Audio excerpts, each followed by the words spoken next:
Hi అండి, అందరికీ నమస్తే. Welcome back to my channel. ఈరోజు మన వీడియోలో చరణ్స్ కిచెన్ వీడియోలో అయితే వడలు ఎలా చేసుకోవాలనేది నా స్టైల్ అయితే చూపిస్తాను. ఈ వడలు చాలా టేస్టీగా ఉంటాయండి. ఆయిల్ తక్కువ అవుతుంది, ఇది చాలా టేస్టీగా కూడా ఉంటాయి. ఎలా చేసుకోవాలనేది ఒకసారి మీకు కూడా చూపిస్తాను.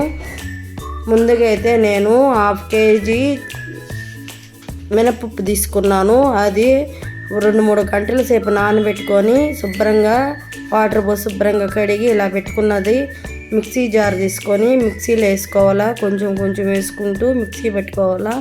వాటర్ ఏమి వేయకూడదండి. వాటర్ వేస్తే వడ అనేది పర్ఫెక్ట్గా రాదు. వాటర్ వేసినా ఇలా అయితే మెత్తగా మిక్సీ పెట్టాను. ఇది బౌల్లో పోసేసుకున్నాం. ఇదంతా కూడా మినపప్పు అంతా కూడా మిక్సీ పట్టుకోవటమేను. కొంచెం కొంచెం వేసుకొని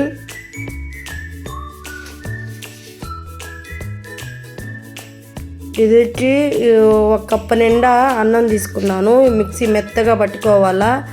ఇలా అయితే మెత్తగా మిక్సీ పట్టేసుకొని అంతా కూడా ఒక బౌల్లో పోసేసుకొని ఇప్పుడు తగినంత సాల్ట్ వేసుకొని సన్నగా కట్ చేసిన ఆనియన్స్ 1 ఆనియన్స్ తీసుకున్నాను, సన్నగా కట్ చేసుకున్నాను. పచ్చిమిర్చి, కరివేపాకు, కొత్తిమీర కూడా సన్నగా కట్ చేసుకుని ఉంటే వేసుకోవచ్చు.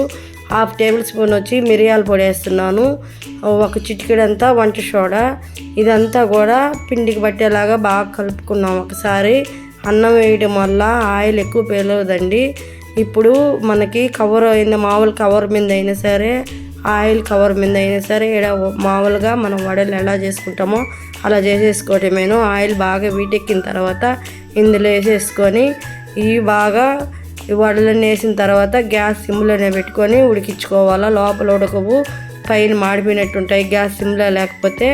ఇలా అయితే చిన్నగా ఉడికితేనే లోపల కూడా బాగా ఉడికిపోతుంది వడ అనేది. అంతేనండి, పిండి మొత్తం కూడా ఇలా వేసేసుకోవటమేను.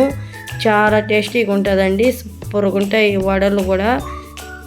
ఈజీగా చేసేసుకోవచ్చు. ఆయిల్ కూడా చూడండి, నాకు 1/2 kgకి ఆయిల్ ఎంత పోసానో ఇప్పుడు ఎంత తక్కువ ఉందో లాస్ట్లో చూపిస్తున్నాను. ఈ వడలు ఎత్తిన తర్వాత ఇంత ఆయిల్ అయితే అయ్యింది నాకు. ఇప్పుడు వడలన్నీ కూడా ఒక ప్లేట్లో పెట్టేసుకున్నాం.